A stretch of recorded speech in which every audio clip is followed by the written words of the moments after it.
Tout simplement parce que plus local que nous, c'est difficile. Ça fait 70 ans qu'on a implanté désormais. Je suis la 3e génération. Donc pour nous, c'était une véritable vocation.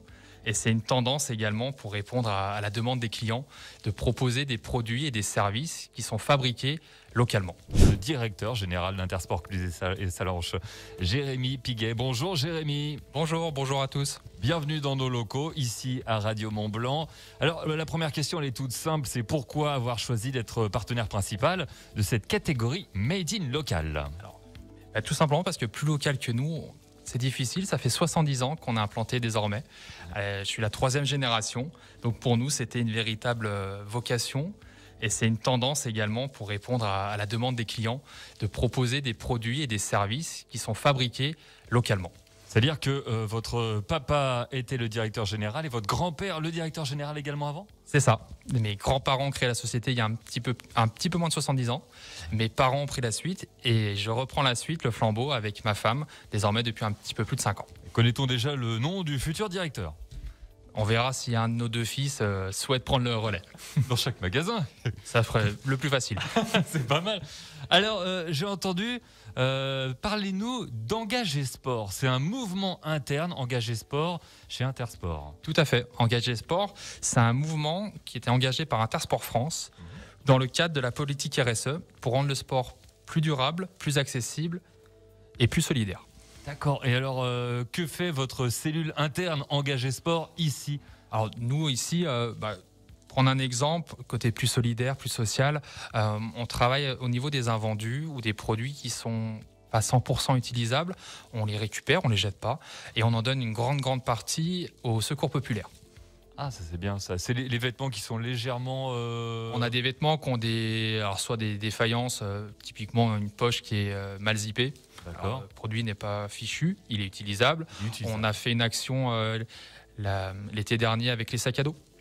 On a récupéré une petite centaine de sacs à dos qui étaient 100% utilisables et qui ont tous été donnés au secours populaire.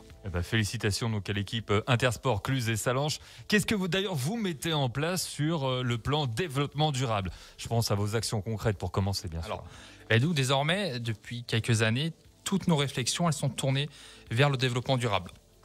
On a des actions très simples. La première, qui est une évidence, c'est de trier les cartons.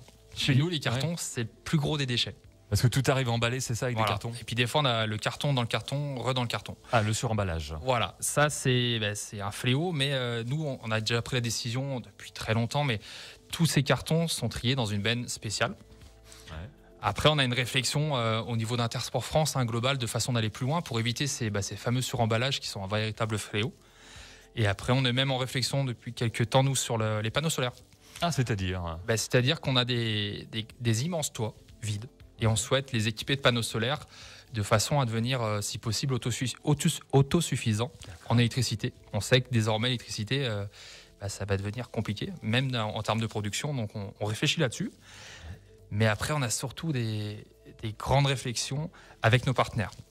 Les marques, petites, très petites même, voire les grandes. Alors, on a des emblématiques que tout le monde connaît, mais des fois, on oublie même que c'est fabriqué localement. Par exemple Nadine Star. Oui, bien sûr. Il y a une usine, et ça fait des années que les skis sont produits là. Donc, ça fait plus de 40 ans qu'on travaille avec eux. Donc là, on est vraiment dans le local et ça tombe bien en tant que partenaire de la catégorie Tout à fait. Made in Local. Il y a TSL, mais ça, c'est les grandes. On a un petit peu plus loin, mais toujours français, Oxbow, qui propose dès cette saison une gamme de produits qui est fabriquée à 100% en France. Alors 100%, c'est-à-dire jusqu'à l'étiquette? L'étiquette, le bouton. Ils ont même pris la volonté de ne pas mettre de zip parce que le zip, ils ne l'avaient pas trouvé pour le moment. Donc ils ont mis des boutons qui sont faits en France. Le fil, la teinture, tout est réalisé en France dans les usines originelles. C'est-à-dire que c'est des personnes qui travaillaient à plus de 30 ans, pour certaines, qui ont fait les mêmes t-shirts et qui le refont désormais. Et après, on a des toutes petites sociétés, j'ai une micro-entreprise qui s'appelle France Foulard, qui nous fabrique des tours de cou. Jusque-là, rien de révolutionnaire, mais c'est un tour de cou avec la carte hygiène imprimée. Bien évidemment, la carte hygiène locale, soit de Mont-Blanc, Annecy, Haute-Savoie ou la France. Et là, on a réussi, cette société a réussi à coupler les deux, à la fabrication locale avec un produit 100% français, parce que l'hygiène, c'est français. Okay. Et on va même, nous, avec des services, on travaille avec l'atelier de suspension en Taninges avec Jean-Baptiste, qui s'occupe de faire tous les entretiens pour les suspensions des vélos. Donc les fourches amortisseurs des vélos qu'on a en magasin, les clients qui nous les ramènent, on propose de travailler uniquement avec lui. Et là, en très local et en très direct, tout simplement parce que c'est sur mon chemin. Donc quand je rentre, c'est moi qui dépose les fourches. Et c'est soit Jean-Baptiste qui me les ramène, qui les récupère aussi des fois au magasin. Donc on évite, encore une fois, le fameux suremballage. Ça fait du contact, du lien. C'est ça. Et ça, c'est important. Surtout en ce moment. Oui, encore plus en ce moment. Vous avez raison, Jérémy, directeur donc général d'Intersport Cluse et Salanches. On revient dans quelques instants, Jérémy, parce que déjà, ces produits locaux, vous les mettez en avant. On va en parler comment d'ailleurs dans vos magasins. Et puis, bien sûr, comme vous êtes le partenaire de cette catégorie Made in Local, eh bien, vous allez dire ce qui vous touchera concernant les candidatures. Parce qu'il y a des gens qui nous écoutent forcément, qui se disent « Moi, je vais peut-être candidater dans le Made in Local ». Vous donnerez quelques clés qui pourront peut-être permettre à ces candidats de devenir des lauréats. Restez avec nous, c'est bien sûr la saison 2 de l'éco-tremplin sur Radio Mont-Blanc. Alors, on rappelle que Intersport Cluse et Salanches, partenaire de la catégorie Made in Local, qui récompense la structure qui propose un produit ou un service local, qui sont conçus et pourquoi pas fabriqués localement. Et vous, d'un point de vue local, vous êtes très fort, félicitations. Et d'ailleurs, les produits qui sont locaux et fabriqués en France, comment vous les mettez en avant dans vos boutiques ? Dans vos magasins, pardon. On a une réflexion pour ce printemps et les années à venir de pouvoir les identifier clairement en magasin, notamment sur la partie textile pour pas que ça soit noyé dans la masse, de créer des corners, des espaces bien identifiés pour faire une belle mise en avant de ces produits, de ce savoir-faire, parce que c'est un véritable savoir-faire, et de pouvoir raconter une histoire, parce que derrière toutes ces marques, généralement, il y a une très belle histoire à raconter. Et les histoires, c'est ce qui est porteur et ça fait plaisir à entendre. Et d'ailleurs, alors saison 2 de l'éco-tremplin, Jérémy, est-ce que vous avez suivi la saison 1 ? Oui, essentiellement via Facebook. D'accord. Et la radio, bien évidemment. Et voilà. Et vous en avez pensé quoi cette saison 1 ? L'idée était géniale. C'est d'ailleurs pour ça que je suis là, parce que si l'idée n'était pas géniale, on ne serait pas ici. Et en fait, en écoutant, la première fois, je dis tiens, qu'est-ce que c'est ? Puis deuxième, troisième, en disant mais là maintenant, ça correspond. C'est des valeurs, c'est une idée qui correspond à ce qu'on veut faire. Et donc, je suis rentré en contact avec Valérie, qui travaille chez vous, en disant moi, j'aimerais bien faire partie de l'aventure parce que ça correspond à nos valeurs, à nos idées, à ce qu'on a envie de faire. Donc, si possible, j'aimerais bien faire partie de la saison 2, si saison 2 il y a. Et ben voilà, et saison 2, elle est là, elle est lancée, la catégorie, votre catégorie, parce que vous la portez haut et fort, le Made in Local. Là, je me tourne vers les auditeurs, parce que là, qui disent c'est bon, moi j'ai envie de candidater dans le Made in Local, on a le même ADN, c'est parfait, le même ADN.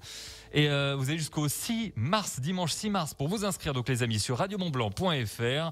Et à la question, Jérémy, à quoi serez-vous sensible en tant que partenaire de cette catégorie Made in Local ? Ça peut donner des clés de réussite aux auditeurs qui veulent s'inscrire. Alors, nous, la sensibilité, on va l'avoir surtout sur le projet dans son ensemble. C'est-à-dire qu'il y a toujours plein de belles idées, mais là, c'est d'avoir la belle idée puis la belle histoire. Ouais. Si on a un candidat qui réussit à avoir le bon produit, la belle idée, la belle histoire, il y a grande chance que ça soit le lauréat.